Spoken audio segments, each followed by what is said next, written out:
जुलाई की मध्य रात्रि में थाना चौबेपुर कानपुर नगर में जब पुलिस पार्टी एक केस के सिलसिले में दबिश देने गई थी, वहाँ पे पुलिस पार्टी पे अटैक करके स्थानीय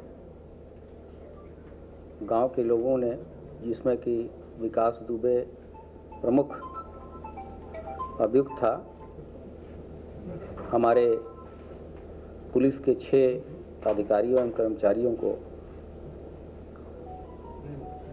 उस घटना में 8 जो हमारे अधिकारी और कर्मचारी थे, उनको कर्तव्य की बलवेदी पे आहुति देनी पड़ी तथा अन्य 6 लोग घायल हुए। उसके तत्काल बाद उस दिन सुबह ही एक साहसिक मुठभेड़ में 2 लोग पुलिस मुठभेड़ में मारे गए और पुलिस के द्वारा पुलिस से लूटी गई एक ग्लॉक पिस्टल तथा एक लाइसेंसी असला बरामद हुआ था। उसी क्रम में उस घटना का में नामित और वांछित तथा 50,000 का इनामी बदमाश आज सुबह हमीरपुर जिले के थाना मौदहा अंतर्गत एसटीएफ और स्थानीय पुलिस के संयुक्त मुठभेड़ में मारा गया, जिसकी पहचान अमर दुबे पुत्र संजीव दुबे, गांव निवासी बिकरू, थाना चौबेपुर, जनपद कानपुर नगर के रूप में हुई। इस बदमाश के पास से एक अवैध सेमी ऑटोमेटिक पिस्टल 32 बोर तथा कारतूस बरामद हुआ है। आगे की विधिक कार्रवाई इसमें की जा रही है। इस बदमाश के विकास दुबे के साथ सोशल मीडिया पे बहुत सारे फोटोग्राफ्स मौजूद हैं, जो कि मीडिया ग्रुप में भी शेयर किए गए हैं। इसी क्रम में बीती रात एक अन्य अपराधी 50,000 का इनामिया श्यामू बाजपेयी, जो कि उस एफआईआर में नामजद है, तथा जहान यादव, ये भी नामजद अभियुक्त है, तथा एक अन्य अभियुक्त संजू दुबे को कानपुर नगर के पुलिस ने गिरफ्तार किया है। श्यामू बाजपेयी, जहान यादव और संजू दुबे जी नहीं, इसमें श्यामू बाजपेयी पे 50,000 का इनाम है, जहान पे नहीं। हाँ, जहान यादव नेम्ड है, नहीं, संजू दुबे नामजद नहीं, ये प्रकाश में आए हैं। और गिरफ्तारी के दौरान मुठभेड़ में श्यामू बाजपेयी घायल भी हुआ।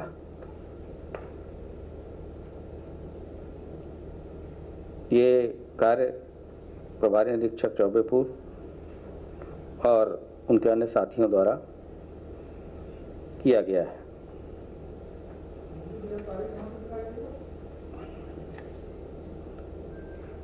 थाना चौबेपुर जी। हाँ, इसका आपराधिक इतिहास पूर्व में अमर दुबे का भी कोई पता किया जा रहा है। जगह से जैसे ही सूचना मिलेगी आपको अवगत कराया जाएगा। सर फरीदाबाद वाला कुछ बता देना ऑपरेशन वहाँ कितने गिरफ्तार हुए, क्या वहाँ लोकेशन मिली थी? मैं रिक्वेस्ट करूंगा कि जब चीज़ें ख़त्म हो जाएं फिर उसके बाद से आगे आप इसमें प्रश्न। इसी क्रम में फरीदाबाद हरियाणा में के थाना खेरी पुल में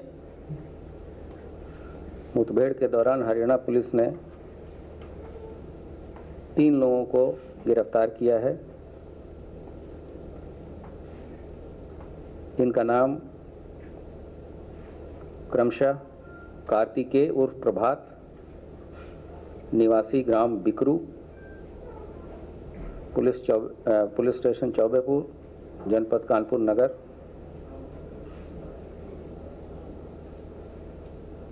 दूसरा अंकुर पुत्र श्रवण कुमार, निवासी ग्राम काकूपुर, पुलिस स्टेशन शिवराजपुर, जनपद कानपुर नगर। हाल पता न्यू इंदिरा नगर कॉम्प्लेक्स, हरिनगर, नहर पार, थाना खेरी पुल, फरीदाबाद। तथा इसके फादर श्रवण पुत्र खैरेश्वर, निवासी उपरोक्त को गिरफ्तार किया। इनके पास से 2/3 की जुलाई की जो घटना थी उस दौरान पुलिस की लूटी हुई 9mm की 2 सरकारी पिस्टल, जो कि एक थाना बिठूर और की थी, वो भी बरामद की गई है। तथा 2 अन्य पिस्टल तथा 44 जिंदा कारतूस बरामद हुए हैं। इन बदमाशों को पुलिस कस्टडी रिमांड लेके हमारी पुलिस आएगी। इसके अतिरिक्त वहाँ के लगभग सभी पुलिसकर्मियों को स्थानीय चौबेपुर के हटा दिया गया है और आगे की कार्रवाई की जा रही है।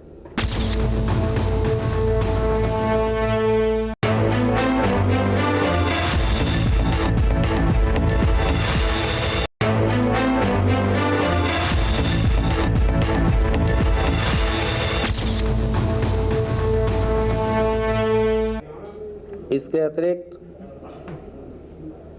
बीती रात गौतम बुद्ध नगर में एक्सप्रेसवे थाने तथा बिसरत थाने में भी क्रैकडाउन हुआ है, जहां इनामी बदमाश घायल और गिरफ्तार किए गए हैं। और बुलंदशहर में भी सियाना थाने के अंतर्गत इनामी बदमाश घायल और गिरफ्तार हुए हैं। मैंने कल भी प्रेस के साथ शेयर किया था कि कानपुर की घटना में जो लोग भी शामिल हैं उनके विरुद्ध पुलिस सख्त से सख्त कार्रवाई करेगी और हम लोग अपने साथियों की शहादत को वेस्ट नहीं जाने देंगे और जो भी कार्रवाई होगी वो विधिक होगी और ऐसी होगी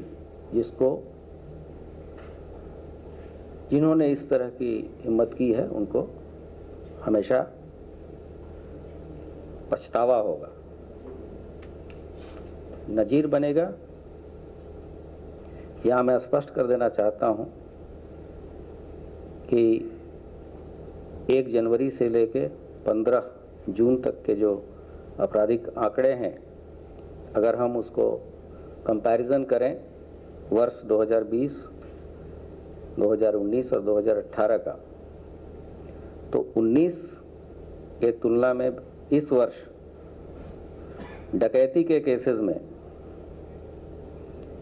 37.74% की कमी आई है लूट के केसेस में 44.17% की कमी आई है। हत्या के मामलों में 7.91% की कमी आई है। फिरौती अपहरण के केसेस में 41% की कमी आई है। दहेज हत्या के केसेस में 6.34% की कमी आई है। बलात्कार के केसेस में 25.41% की कमी आई है। महिला संबंधी अपराध जो कि शासन की शीर्ष प्राथमिकता है, उनके भी विभिन्न हेड्स में दहेज हत्या और बलात्कार के केस मैंने आपसे पहले बता दिए। शील भंग के जो केसेस हैं उसमें 14.72% की कमी आई है। महिला अपहरण के मामलों में 36.54 की कमी आई है। पारिवारिक महिला उत्पीड़न के केसेस में 21.97% की कमी आई है। उसी तरीके से अनुसूचित जनजाति अनुसूचित जनजाति के जो अभियोग हैं उनके हत्या के मामलों में भी 5.95% की कमी आई है। बलात्कार के केसेस में 0.94% की कमी आई है। कुल मिला के जो शासन की अपेक्षाएं हैं पुलिस विभाग से, उसमें पुलिस ने अपना कार्य बहुत ही निष्ठा, ईमानदारी और बढ़-चढ़ के किया है। पिछले 1-1.5 महीने में जो घटनाएं हुई हैं उसमें भी हत्या के जो अभियोग हैं उसमें केवल ऐसे 18 अभियोग हैं जो कि अभी तक अनावरण हेतु शेष है। माह जून में हत्या के 232 अभियोग पंजीकृत हुए, जिसमें से अनावरण किए गए 214, केवल 18 केसेस ऐसे हैं जो कि अनावरण हेतु शेष हैं। लूट के अभियोगों में 32 केसेस अभियोग पंजीकृत हुए माह जून में, जिसमें से केवल 11 अभियोग अनावरण हेतु शेष हैं। डकैती के 2 मुकदमे कायम हुए थे, दोनों केस वर्कआउट हैं। मुझे आपसे यही बातें शेयर करनी थी।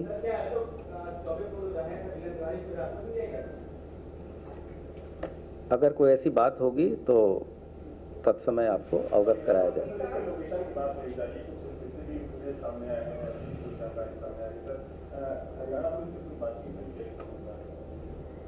सभी उत्तर प्रदेश के अंदर स्थानीय पुलिस और सभी यूनिट्स तथा प्रत्येक राज्य के पुलिस के साथ प्रॉपर समन्वय और सीमलेस इंफॉर्मेशन का शेयरिंग होता है और जहाँ कहीं भी आवश्यकता होती है तात्कालिक रूप से समन्वय बना के कार्रवाई की जाती है। जी,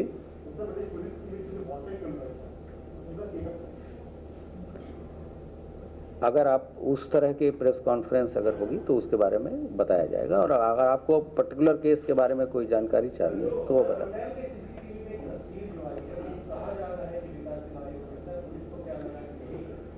ये चीज़ें विवेचना का विषय है। जो मैंने आपको बताना था इस पर्टिकुलर केस के बारे में बता दिया। ये सब चीज़ें अगर कोई आगे बात होगी तो आपसे शेयर करेंगे। AK-47 जो पुलिस से लूटी गई थी, 5 वेपन में 3 बरामद हो चुके हैं। माना जाए AK-47 या इंसान जो है कोई उसके पास अच्छा ऑटोमेटिक वेपन होगा। हमारी अब केवल 2 वेपन ऐसे हैं जो घटना में गायब हुई थी या लूटी गई थी, AK-47 और एक इंसास। उसके रिकवरी के प्रयास जारी हैं। 3 अन्य जो पिस्टल गायब थी, वो एक पिस्टल उसी दिन मुठभेड़ के तत्काल बाद एक जो बदमाश मारा गया था उससे प्राप्त हो गया था। 2 आज हमारे रिकवर हो गए।